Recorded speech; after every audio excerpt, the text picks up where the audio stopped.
Village of Ottawa, Ontario, 1925. She was born to Mary Eulogy. She was certainly, right out of the gate, a CP railroader's daughter. Father Bill was a station agent. And when the family was quite young, they were transferred to Dorian, Ontario, where they happily took root. Mother Mary was the superb cook and the community leader. Siblings Stuart, Ken, and Vivian were all taught in the Dorian one-room schoolhouse. With the theme of education being very important, that continued throughout their lives. It was important to the Dewar family at the time, even with the Depression and World War II bearing down on them and everyone. Mom did graduate from Fort Wayne Collegiate Institute in Fort Wayne at the time, not too far from our address here. It meant boarding in the city throughout the week and home by rail on Fridays. Following high school, Edith attended Toronto Business School and continued with that theme.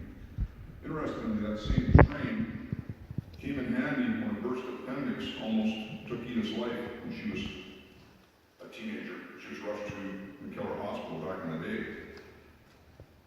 As World War II raged, Edith's father had to be at the Dorian station 24/7.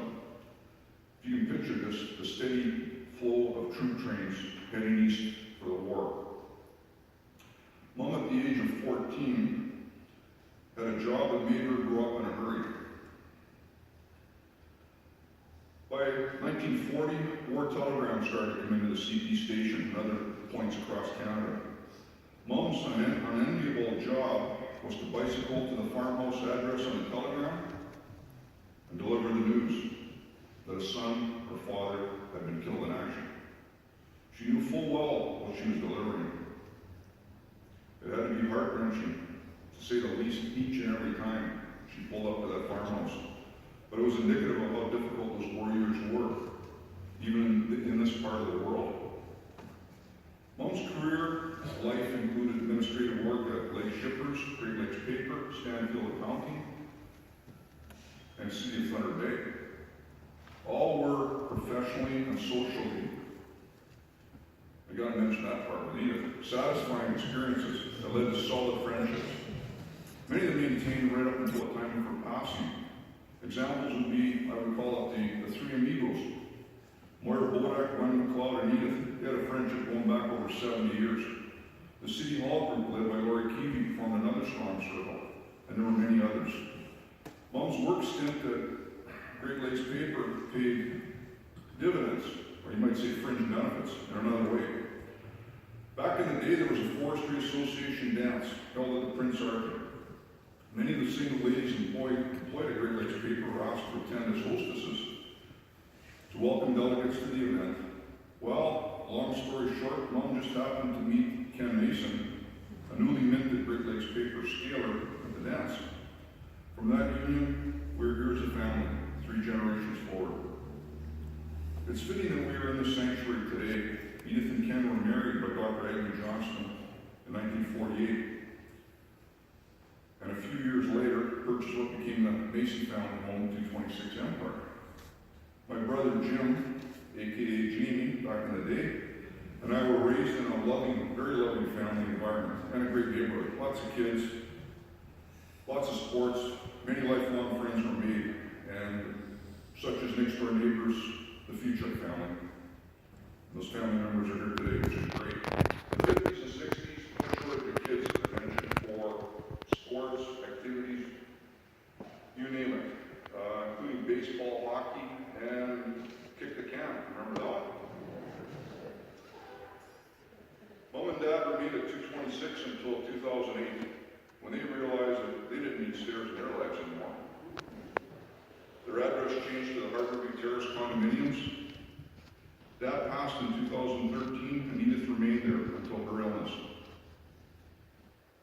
Strong family support and the love of friendship of the condo community kept her independent and going strong. Big thanks to Rick Mashonsky and Bev Stoltz, among many others, for their support. Bob, John, Shirley, down the hall, and many others in the building. We thank them for that. Mom and Dad dad also had a strong sense of community. I think that weighed in on us, and our kids and our grandkids. A strong sense of community from the standpoint of giving back as volunteers. Good examples being the Briar, Canada Games, Miles for Millions. Mom was a devoted Toronto Blue Jays fan, curling fan, crossword puzzle expert, dedicated newspaper reader. That's why they have the memorabilia on the community table to reflect that. She looked forward to the weekly bingo games at the condo building. It wasn't winning the $5 jackpot. It was the camaraderie that went with it, the coffee, the conversations. When you think of Edith, key words or phrases come to mind, and will always will come to mind. Number one, Edith defined the phrase positive attitude. At all times, she was a shining example of the power and joy of being positive, kind, and upbeat. Number two, if you Google the word social, there'd be a picture of Edith with a smile. She loved people and had time for everyone. She stayed connected in person or via phone, Christmas cards, letters. She truly cared about all, including every detail of their lives. The challenge might be, did she hear you correctly? Number three would be the phrase love of family. That was demonstrated by keeping track and connecting with grandchildren, their spouses, great-grandchildren, always truly interested in their lives, their next adventure, their accomplishments. She became the matriarch of the family. She had a special bond with her sister Vivian, which has to be mentioned, and our families had many visits to Winnipeg, Atikokan, or Marathon to be together. Fourth, kindness. It's a word describing her day-to-day life and her very being. A poem that Anna Alexander sent is very fitting, and I quote, "Blessed are the people that take time to understand, who always can be counted on to lend a helping hand. Blessed are the people who have faith in God above, for they bless others every day with kindness and love." Edith was a faithful Christian and Presbyterian, demonstrating that each day of her life. Mom loved church and the church family. St. Aidan's guilt was a very, very special piece of her life. She probably wore her prayer shawl throughout her illness as well. I want to thank you for that ministry. Thank all, and thank you, big thanks to Reverend Joyce for her prayers and compassion throughout this journey.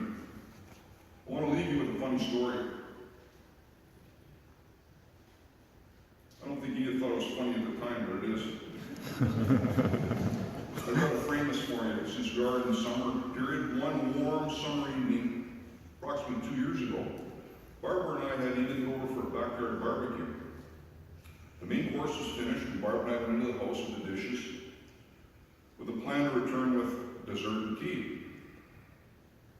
You have to have dessert when Edith is present, as we know. So for just a few minutes, Edith was left alone in her chair on the patio with her back to the bush. We returned from the house to find Edith excitedly asking, "This is only a few minutes, believe me. Didn't you hear me calling? There was a bear. He took the garbage. I saw his rear end. He was a big bear." We thought she was joking. Barbara and I looked at each other. She's always joking about something. Then we saw the garbage can knocked over. And the can was about 15 feet from where she was seated. I ran into the bush, and sure enough, 3 houses down was a sitting bear going through the garbage bag. I would call that a real teddy bear's picnic. God bless you, Mom.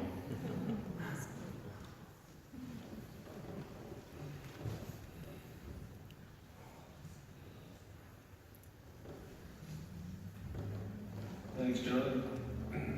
Thanks, everyone, for being here today. This is beautiful. If you visited the Mason family at Empire Avenue, you know we didn't grow up in a large home. I look back and seriously question how 4 people, all over 6 feet tall, managed to share that post-war 2-bedroom tiny bungalow at 226 Empire. Leave It to Beaver segued into that 70s show and eventually became Seinfeld. Small house, huge yard, overflowing with love. And food. Even when Edith worked full-time, from the early 1970s well into the 80s, she loved her kitchen, especially preparing a meal or a snack in it, especially for friends. And yes, she knew she had a sweet tooth. Her cake recipes were epic. Either the fluffy lemon drizzle number or that one topped with pieces of crunchy bar that my wife Charlene recreated for our crew earlier this summer. At our house near Toronto, one of the house favorites, it's a dish of breaded cutlets, is simply known as Edith's chicken. Always has been, always will be.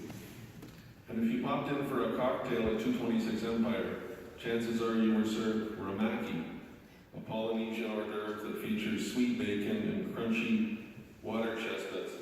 It's another family favorite that's quickly making its way down through the generations of Masons. And I haven't asked him, but if you'd like copies of any of these recipes, see this guy. Is that okay? All that being said about Edith's loves for food, she was definitely no hipster or trendsetter when it came to the culinary scene. As anyone who tried to get her to try Mexican food or sushi quickly discovered. We'll just call her traditional, a meat and potatoes gal from up the tracks in Dorian. In 1969, our family went on vacation to Los Angeles during March break. For an 11-year-old out of Westport, this was unbelievable. We did Disneyland before there was a Disney World, toured Knott's Berry Farm, the Mega Movie Studios, and the Topper was being part of the audience for a live taping of the most popular TV show of the day, The Carol Burnett Show. Edith somehow wangled tickets.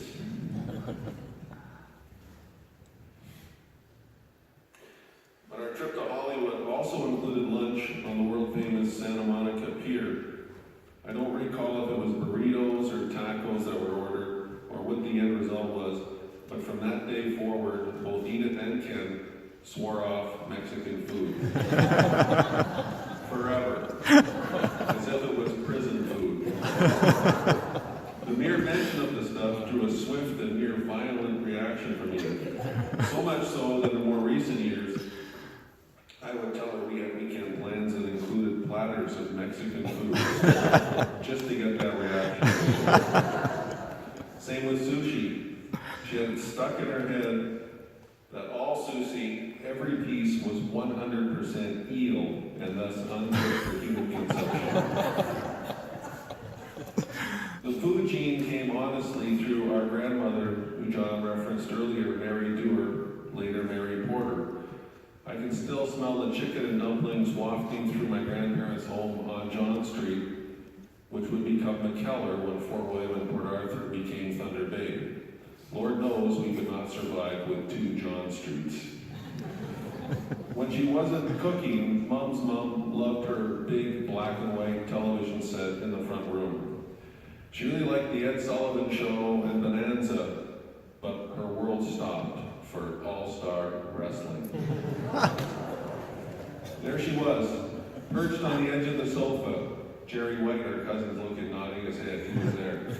There she was, perched on the sofa, dressed in her Sunday best, sparring along with Killer Kowalski, Dr. X, and the Crusher, telling them to hit him again. More fascinating stuff for an 8-year-old.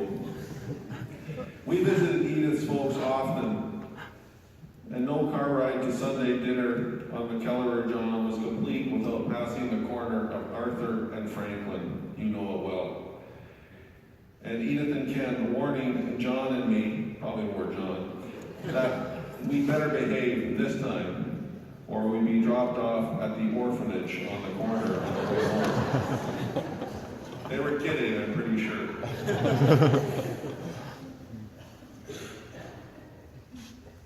The crossword puzzles that John mentioned, Mom lived for the daily challenge of doing them, and it had to be the syndicated version out of the Thunder Bay Chronicle Journal, not the Globe and Mail, not a book from a newsstand. And she was good at them, but maybe not as good as she appeared on paper. Even though we're in church, I think it can be said now, cheating was not beneath our mother. Either via the crossword dictionary, and I really don't see the point in those at all. It's like kicking your golf ball into the cup at the end of a round. Either you know the word or you don't. I felt the same way when Edith phoned her younger son, that would be me, sometimes at work, 1,400 kilometers away, asking him to look up a word on the internet.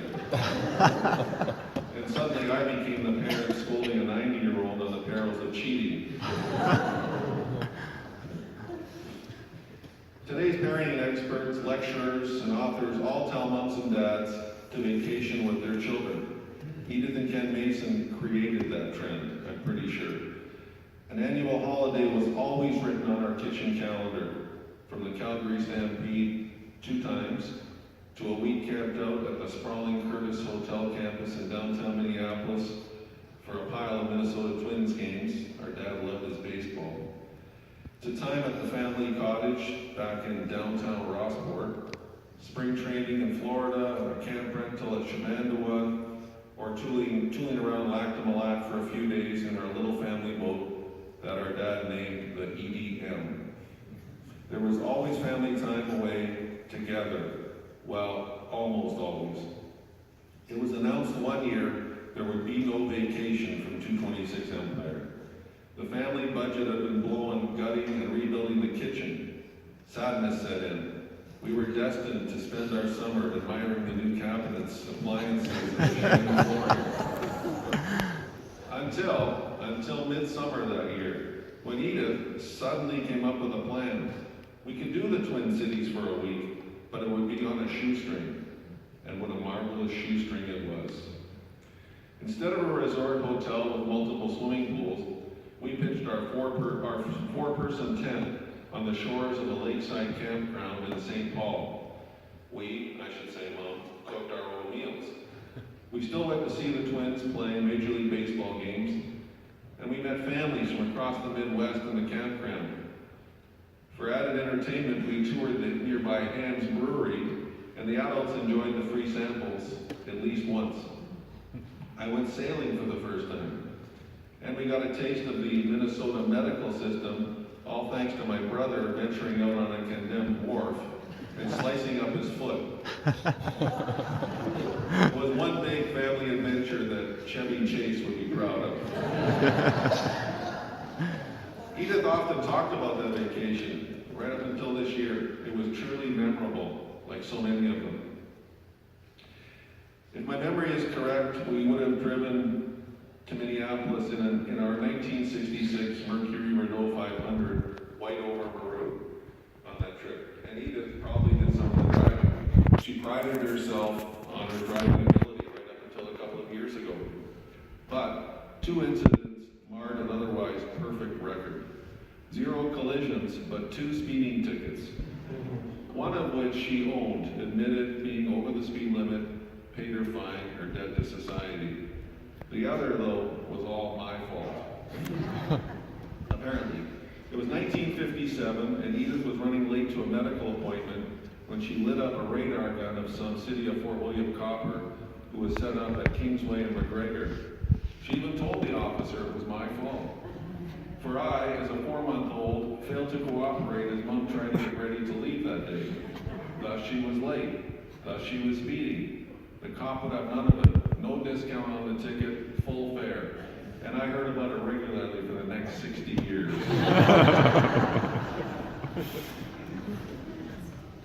On the occasion of Edith's 90th birthday, we thought it was an excellent opportunity to gather as a family to celebrate all things Mom.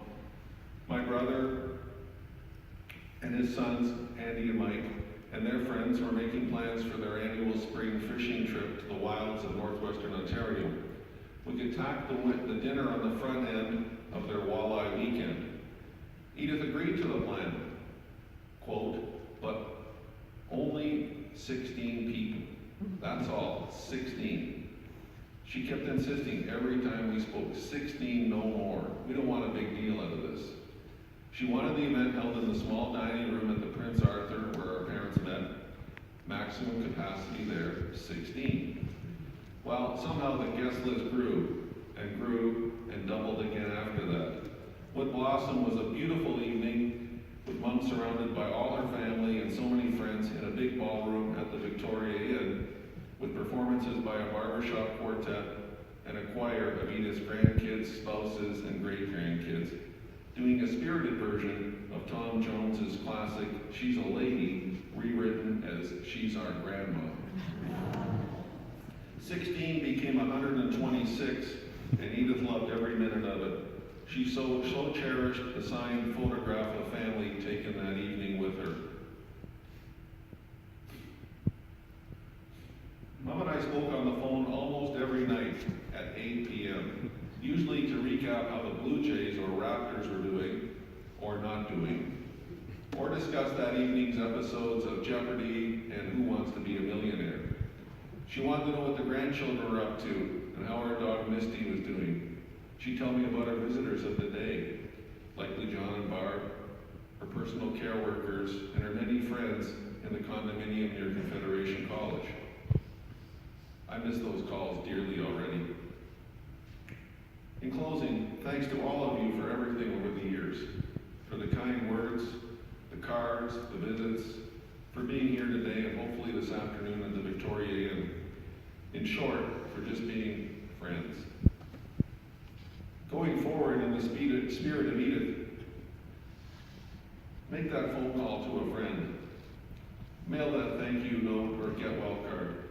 Say hello to everyone, and I mean everyone. Strike up a conversation with a stranger. What's the worst thing that can happen? And most importantly, smile. Thank you.